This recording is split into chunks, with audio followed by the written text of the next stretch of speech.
তো আমি এখন দাঁড়িয়ে আছি রথের সামনে। এই এক ভাইয়ের সাথে কথা বলবো। ভাই, আপনার নাম কি? আমার নাম হচ্ছে লিমন কুমার সূত্রধর। এখানে আপনি তো স্বেচ্ছাসেবক হিসেবে দায়িত্ব পালন করতেছেন। হ্যাঁ, তো আপনি কত বছর ধরে এই দায়িত্বটা পালন করতেছেন?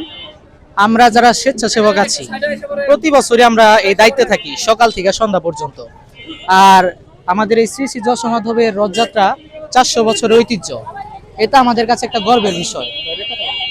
এটা আমাদের কাছে একটা গর্বের বিষয় যে আমাদের ধামরাইতে এশিয়া মহাদেশের দ্বিতীয় বৃহত্তম এত বড় একটা উৎসব হয়। এজন্য আমরা খুবই গর্বিত এবং আনন্দিত।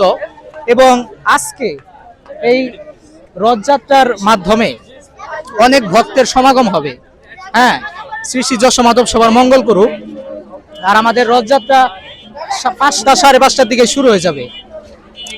আর নিরাপত্তার কথা যদি বলি, আমাদের এখানে প্রতি বছরই আইন শৃঙ্খলা বাহিনী সার্বিক নিরাপত্তা প্রদান করে।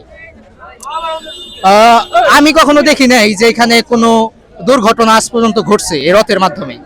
তো সিকিউরিটির সার্বিক নিরাপত্তা আমাদের খুবই গুরুত্বপূর্ণ এবং সেটা আমরা প্রতি বছরই পেয়ে থাকি। আর আমরা স্বেচ্ছাসেবক যারা আছি সবাই খুব মনোযোগ দিয়ে আমরা কাজটা সম্পূর্ণ করার চেষ্টা করি। এখন তো আমাদের প্রস্তুতি শেষ হয় নাই। আশা করব আমরা প্রস্তুতিটা খুব সুসম্পন্নভাবে এবং সুন্দরভাবে শেষ করার। এই ছিল আমার বক্তব্য। ভাই, এখানে তো একটা টাকার ব্যাপার আছে। হ্যাঁ, হ্যাঁ। এই রং করছে বা ফুল লাগানো হয়েছে, আরো যে আনুষ্ঠানিক মানে ব্যবস্থা করা হয়েছে, এখানে আনুমানিক কত টাকা খরচ হতে পারে? এই যে এই রথের বিষয়, হ্যাঁ, মূল হ্যাঁ। অনুষ্ঠানটাই সম্পূর্ণ করতে আনুমানিক কত টাকা খরচ হতে পারে? এটা আমি সঠিক বলতে পারবো না। আনুমানিক একটা হিসাব। আনুমানিক তাও সব মন্দির।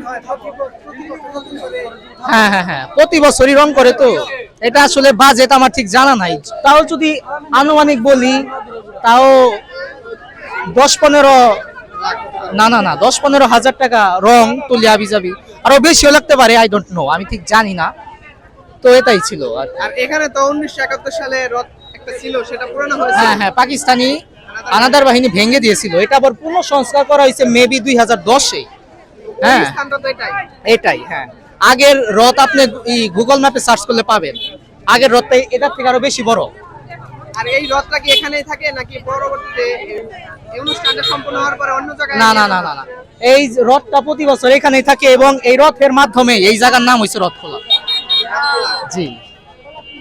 মূলত আপনারা যারা এই সময় আসবেন না, বিশেষ করে আসতে পারবেন না বা রথ দেখতে চান, বা আপনাদের অনেকে ব্যস্ততা থাকে, কাজ থাকে, চাকরি থাকে, তো যারা রথ দেখতে চান তারা এখানে আসলে হ্যাঁ, যে কোনো সময় এই এই রথটা দেখতে পারবেন। হ্যাঁ, হ্যাঁ, হ্যাঁ, সব সময় রথটা দেখতে পাবে।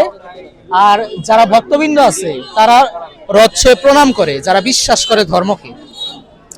আর আমাদের যশো মাধব বাড়ি অবস্থান করে, সেইখানে যে মাধব দর্শন করে, প্রসাদ নেয়, প্রণাম করে, প্রণামী দেয়। এইভাবে আমাদের ধর্মটা প্রচলিত হচ্ছে। পিছনে তো দেখলাম মন্দির আছে, ওইটাও কি এই এটারই আন্ডারের মন্দির? হ্যাঁ, হ্যাঁ, এই সবই একই, মানে একত্র সবই। তো ভাই, এখন হচ্ছে আজকে থেকে শুরু প্রথম কি বলে রথযাত্রাটা। হ্যাঁ, হ্যাঁ, ঘুরে আসবে 7 দিন পর। 8 দিনের মাথায়। 8 দিনের মাথায় ঘুরে হ্যাঁ, আসবে। 8 দিনের মাথায় মেবি 24 তারিখ শুক্রবার পড়ছে উল্টো রথটা। এটা কখন করা হবে? শেষ রথটা একটু আগেই টান হয় প্রথম রথের থেকে। আর আজকে শুরু হবে 5টা বা 6টার দিকে। 5টা বা 6টা, হ্যাঁ, একটু দেরি করে হবে তো, কারণ আমাদের প্রধান অতিথিরা এখন এসে পৌঁছায় নাই। তারা আসবে। আর ভবিষ্যতে কিভাবে আরো সুন্দর করা যায়, সুশৃঙ্খল করা যায়, সেই বিষয়ে আমাদের উপদেশ দিবে এবং নির্দেশনা দেবে কিভাবে ভবিষ্যতে আরো ভালো করা যায় এই বিষয়ে।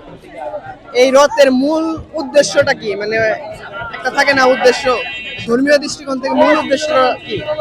মূল উদ্দেশ্য হচ্ছে শ্রী শ্রী যশো মাধব প্রতি বছর আষাঢ় মাসে আমাদের মানে মাসির বাড়ি যায়।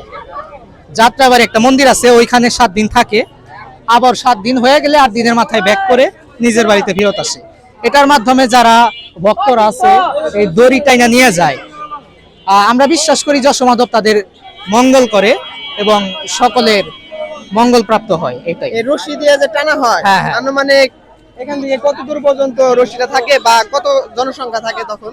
জনসংখ্যায় অগণিত, সেটা বলা যাবে না। মাঝে মাঝে তো অনেক মানুষ চাপা পড়ে মারাও যায়, এত মানুষের সমাগম হয়। পিছনে যে ধরেন 5 বছরের ভিতরে কেউ কি মারা যাওয়ার এরকম ঘটনা ঘটেছে? আমি শুনছিলাম কয়েক বছর আগে মনে হয় একজন মহিলা মারা গেছিল। মহিলা মারা- হ্যাঁ হ্যাঁ। বাচ্চারা কি মনে করেন আপনাদের বয়স বা আমাদের বয়সে যারা আছে তারা কি টানার সুযোগ পায়? অবশ্যই যদি রশি রশি ধরার আগে রশি মানে সামনে থাকতে হবে, যদি সুযোগ পাই অবশ্যই ধরবে। কিন্তু এর পরে গেলে হয়তো বা সুযোগ পাওয়ার না সম্ভাবনা নাই, না, কারণ ধাক্কা অনেক মাইরে মানুষ- ফালিয়ে দিবে, ধাক্কা মাইরে ফালিয়ে দিবে। তো আপনি যে যাত্রাবাড়ি বললেন এটা একটু ক্লিয়ার করে দেন, অনেকে কিন্তু ঢাকা যাত্রাবাড়ি বুঝবে। না না, যাত্রাবাড়ি হচ্ছে আমাদের ওই যে ধামরাই যাত্রাবাড়ি সামনেই। এখান থেকে আনুমানিক কয় কিলো হতে পারে? 2 কিলো? না আরো কম, কয় কিলো হইব? তার মানে কি ওইখানে যে মেলা বসেছে, হ্যাঁ হ্যাঁ হ্যাঁ, ওই মেলার ওইখানেই। হ্যাঁ হ্যাঁ, মেলার ওই পাশে, এটা মেলার কি ওইখানেই। ডান পাশে না বাম পাশে? বাম পাশে, সোজা গেলে বাম পাশে। আচ্ছা ভাই, আপনাকে অসংখ্য ধন্যবাদ। ঠিক আছে, ধন্যবাদ।